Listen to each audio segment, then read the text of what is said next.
conversations about how we can say, look, you know, beyond 18, what about 19-year-olds? And, you know, the fact that youthful offender status perhaps should be raised to 21-year-olds or even 25-year-olds. I think for us as a campaign, you know, it's like, how do we have this conversation that's grounded in research and what we know works, instead of having a conversation that's based on arbitrary numbers? On arbitrary numbers, you know, like, so why 16? Why 17? That, you know, we're all, I think, as Kathleen Rice and I think Tammy said it earlier, you know, they're based on somewhat politics instead of what's good from a policy and research perspective. Okay, we're gonna turn to politics in a second, but Angela, let me come back to you and again jump off something that Jennifer talked about. The way you think about this, the way the Correctional Association thinks about this, do you envision some 16 to 17-year-olds, for the purpose of this conversation, being incarcerated? I think we often think, we say raise the age for all youth, all kids, all crimes, right? So that means youth who commit violent crimes and youth who commit non-violent crimes. We don't think we also say no youth should be housed in adult jail or prison under any circumstances. So that's our stance. I mean, okay, that's what I was hoping you would say. So maybe you can tell folks in the room how often that does happen, in fact. How often kids, 16 and 17-year-olds, are housed in adult facilities, both in the city, if it's existing, and in the state, if it's happening. Definitely. So what you see in a general sense, so there's about 40 to 50,000 youth, 16 to 17-year-olds who are prosecuted as adults every year. Across the state, you see about 10,000 youth who can spend time in an adult jail, in the counties. In the state prisons, you'll see about anywhere between 400 to 700 youth every year in an adult prison. So I had the opportunity to work on Rikers Island, and there's a facility where they have what they call sight and sound separation. So the 16 and 17-year-olds are in the same building as adults, but they're in a different wing. Now the reality is, and the Village Voice has done a piece on it, that in fact the sight and sound separation doesn't keep youth away from adults. And there's been a tremendous amount of violence, etc. And there's areas where there's commingling, like your barbershops and your law libraries. The Correctional Association has a legislative mandate to visit adult prisons, and we recently visited Green facility about an hour from the city. And that's the facility where you have most 16 or 17-year-olds. The median age is about 23. And we saw a tremendous amount of 16 and 17-year-olds in this facility. And this was a facility that folks would say, the adults said, was a hands-on facility, which means correction officers were physical with the folks there. And you saw 16 and 17-year-olds who were also in solitary confinement, right? 23-hour lockdown, being fed through a slot and getting educational materials. There was a hole in the door about this big. So there's a tremendous amount of youth in adult jails and prisons throughout New York State.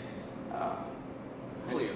And the concern, would you extend the concern about commingling kids with adults in the prison system to also commingling them in the criminal justice system? Does it make sense to have a kid who's going to court sitting next to a guy who's 35 and has been locked up for murder, or be held in a holding pen with lots of people who are much, much older? And does it, if that is a concern, does that happen? Yeah, I mean, I think that makes sense. I think that the adult system was meant to take a closer look at or prosecute adults. So why would you have 16 and 17-year-olds if in fact we're considering them children to go through that system? Okay, so with that foundation in mind, let's turn to some of the political issues.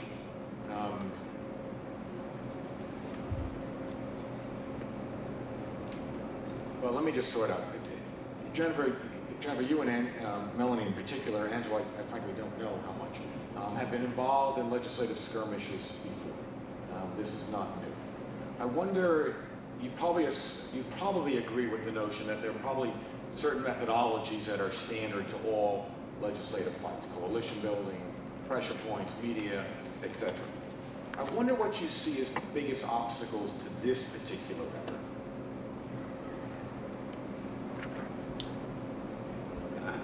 Sure.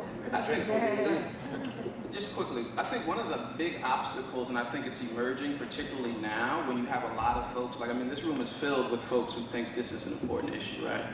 So what's happening simultaneously is everyone has an approach now. So everyone has an approach on, this is the best way to raise the age. This is how it should be done.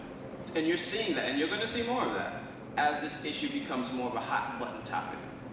I think that's a great opportunity because we all know the what, right? We want to raise the age, to come together and figure out the how, right? As opposed to different groups breaking off and saying, this is how we're gonna do it, this is how we're gonna do it, this is how we're gonna do it, and then they're being infighting.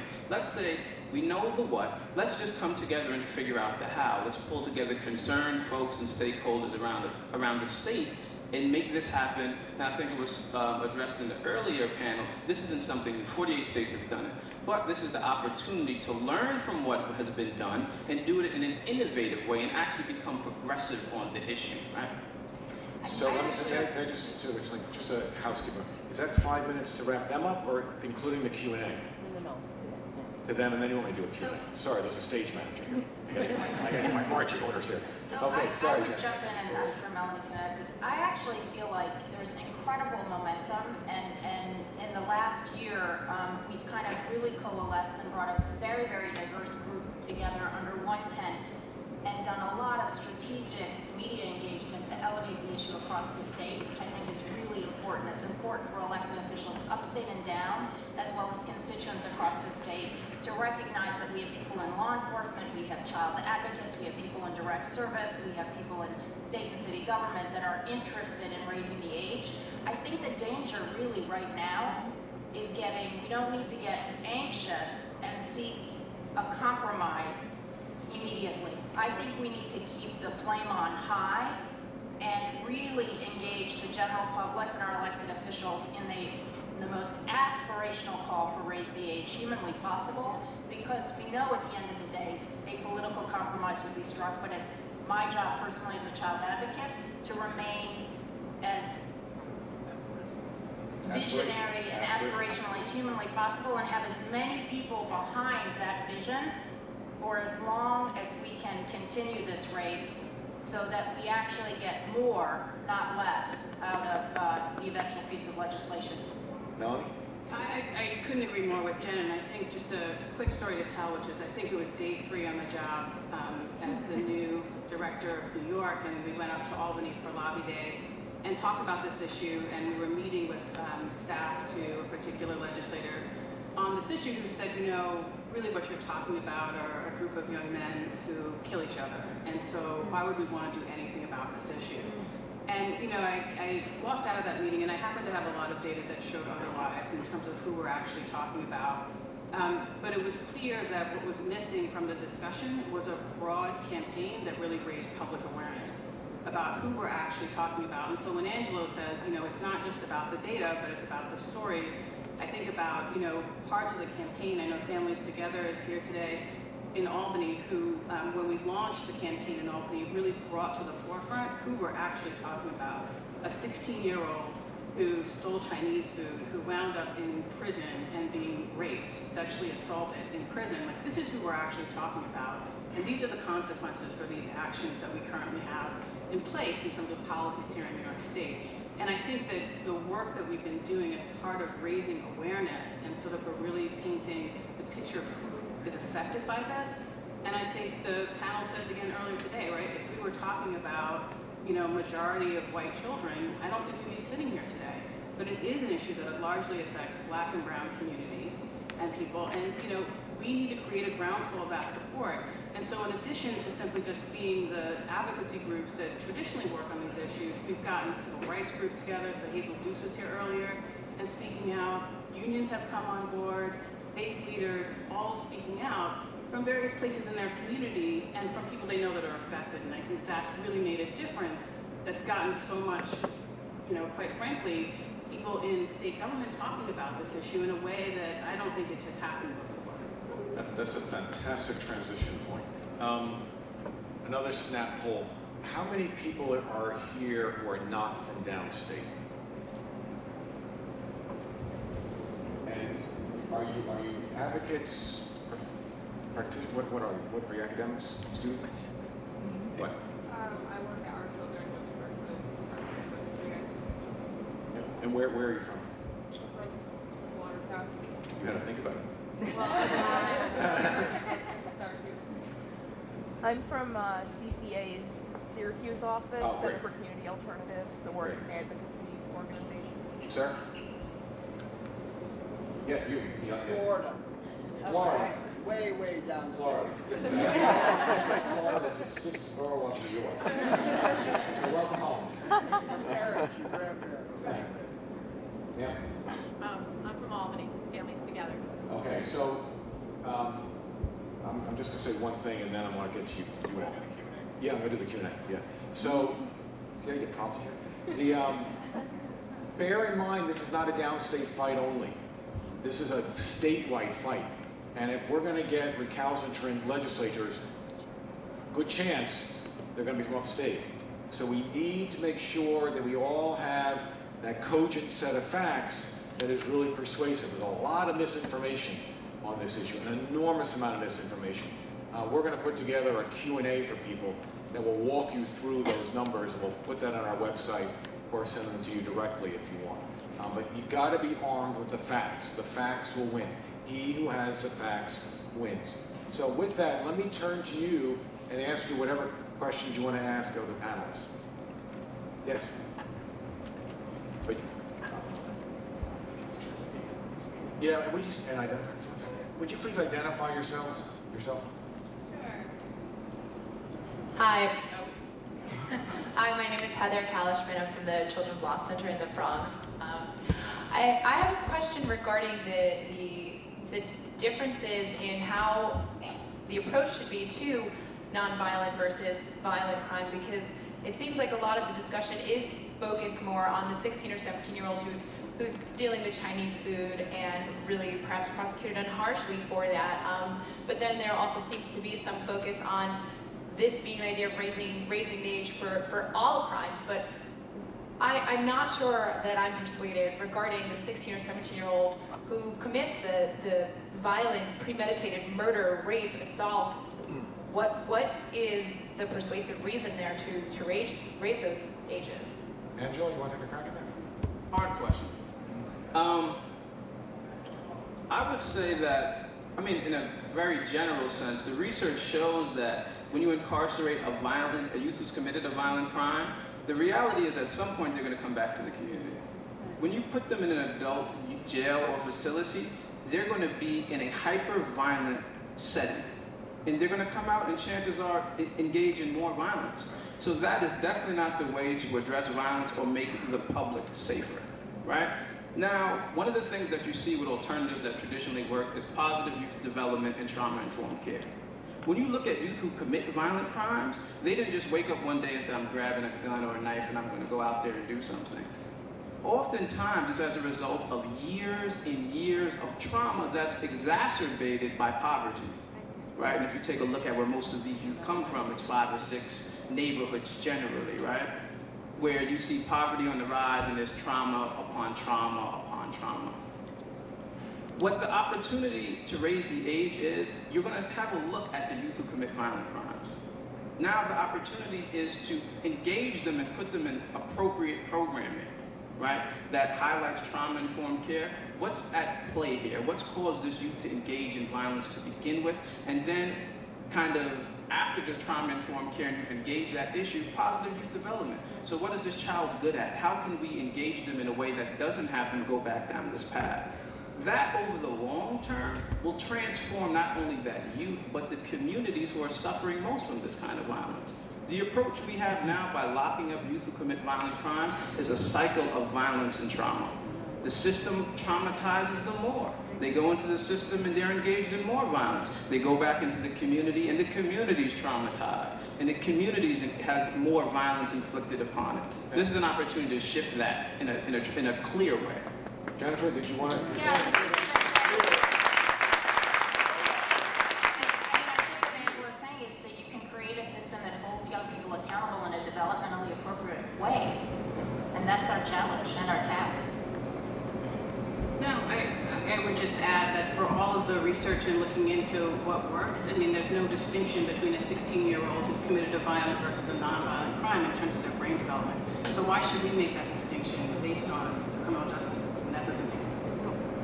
Yes, ma'am.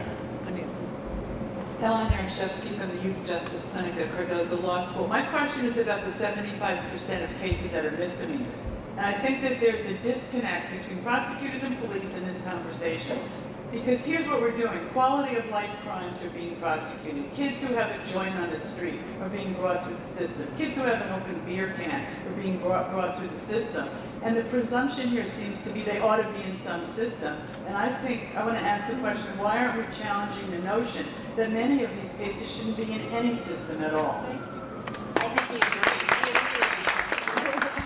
Can I just hone the question a little bit? Are you suggesting a no arrest, no intervention policy, or are you suggesting that there be some intervention but it not go through either the family court or the criminal court, or are you suggesting something else? I'm suggesting what Illinois did. They took 70% of the misdemeanor cases out of the system so that the police have the ability, for instance, to send a kid to a community center if they think that there's an issue.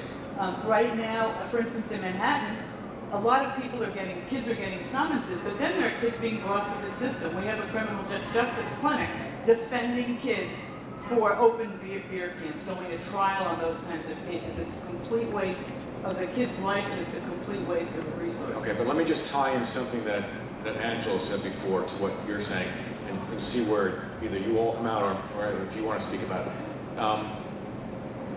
In many of the areas of criminal law, the DNA fights, Rockefeller drug law, you all see the same thing, which is most kids start out their lives of crime as frankly very petty criminals, doing very petty, sort of stupid kid things. The underlying theory behind this is that we intervene early enough in those lives, while it's still at a relatively minor stage, we can steer them away from what may well become an adult life of crime if there aren't interventions. Some would argue, and I'm wondering where you come out with this, and I'm wondering where the panel comes out, that actually grabbing a kid at 16 or 17 and either putting them into adjustment or into some sort of mandated service might make more sense than doing what sort of the British model, which is sort of giving them a slap on the wrist and telling them not to do it again. You seem to be arguing for the latter, and I'm wondering if that's what you're really saying, and I'm wondering where the panel stands on that. I don't have a microphone anymore. This is a larger discussion. It's the quality of life. No, it is. It's a quality of life discussion. Whether we think that Giuliani policy is really good policy and it works and it's effective. I think, generally speaking, the data support the fact that it's not a very effective policy for most kinds of crimes. Maybe for I don't believe marijuana is a gateway drug. I don't know if people in this room believe that or not. That's a source of contention, and I understand that, and we can have that conversation. But I think an open beer can, for instance, on the street, or kids being prosecuted for putting their feet up on a subway car, those are not quality of life crimes that I think ought to be prosecuted. So it's a larger, I don't want to say it's a bigger picture, which you very well know. So what about this notion that, and you pick the easy ones. First of all, possession of very small amounts of dope isn't a crime anyhow anymore, right? Some of these things. So what about, shoplifting, graffiti, some of the things where you think there should be some intervention? Is that a portal for us? Is that a way to get into these kids? Well, I think that the campaign, collectively, we've developed kind of a short list of targeted points. One of the things we'd like to prioritize is the ability to divert cases from court and at arrest. So I think there should be some discretion there. And the preference would be, yes, you're not bringing kids that don't need to be in the system in the first place. But the question she's raising, which is a very important question, is at what point do you decide that? Well, I think it's interesting, and I think it's happened in other states if you look closely. When you raise the age, you kind of send a message to a lot of people. One of the people you send a message to is police, right? So police are going to stop going after what appears to be younger folks, 16 and 17-year-olds, because you can't do anything with them, right? Or you can't do what you have traditionally done with them. And that's kind of an incentive not to, especially if it's something like your feet up on the subway or hopping a turnstile and things of that nature. So, and I probably shouldn't say this, but you've seen in other states kind of what they call evaporation, right? So certain people are no longer in the system, right? And it's sending a message, and that's why you see those practices shifting. And I think it's right. I think you don't want to net widen. You don't want to bring more youth into the system, right? You want to get as many folks out of the system who don't need to be there.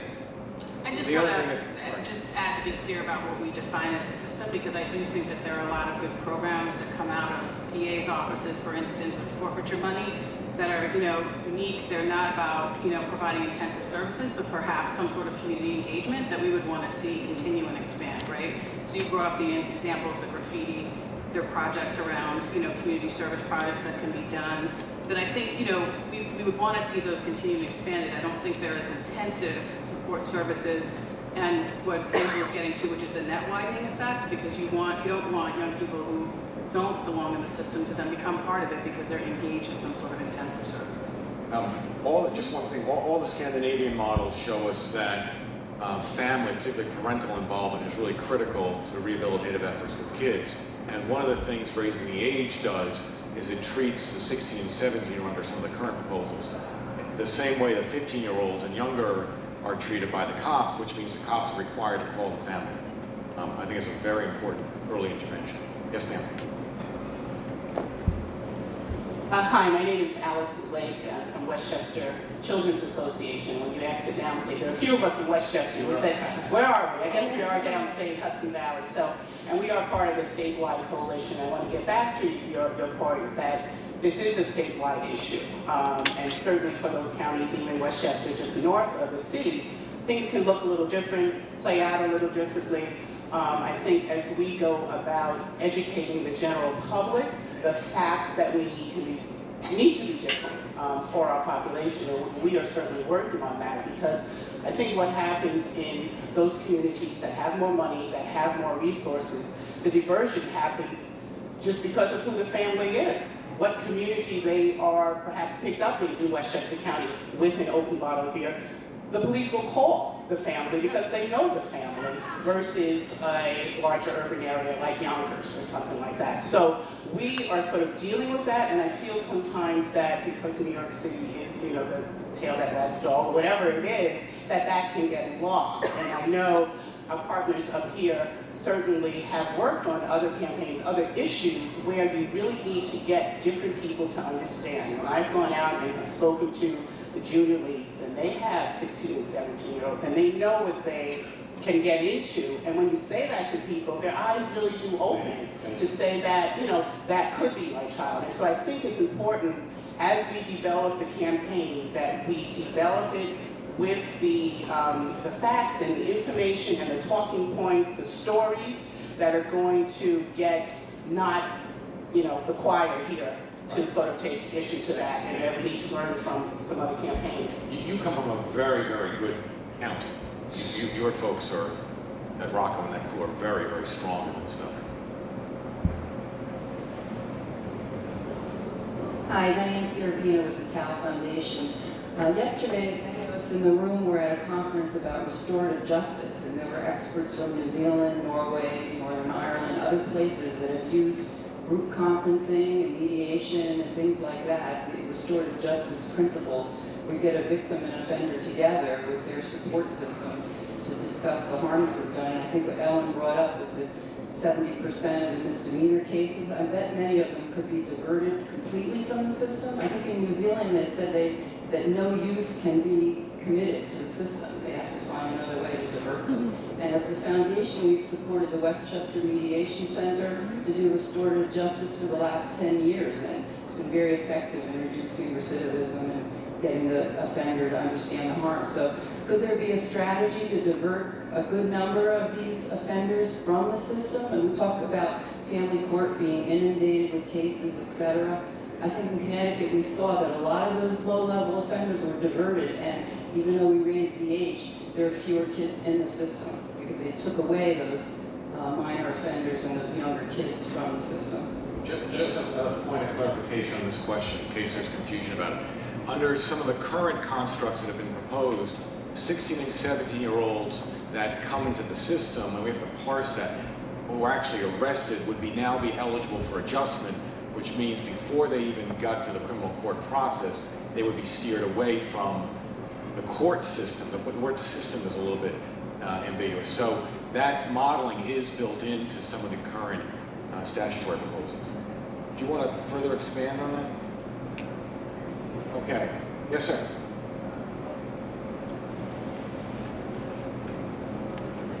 My name is Hernan Carvente. I'm a research assistant at the Beer Institute.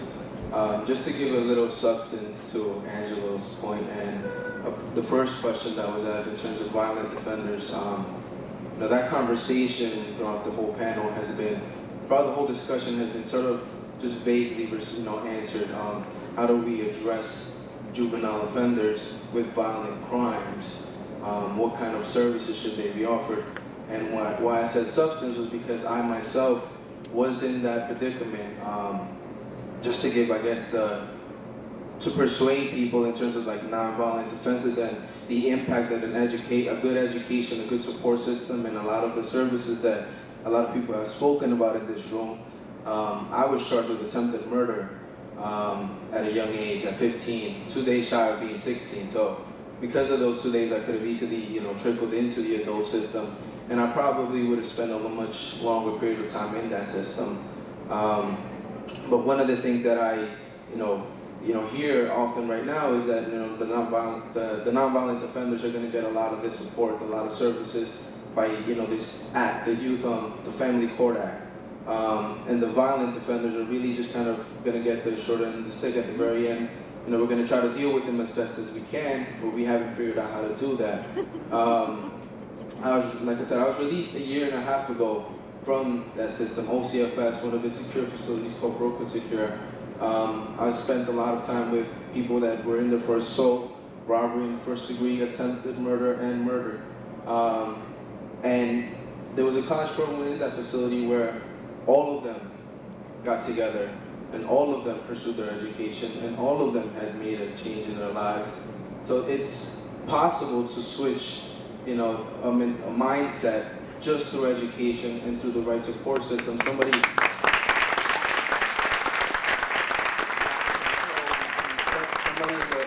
the first panel had mentioned in terms of, just the young people have the capacity to change, but one of the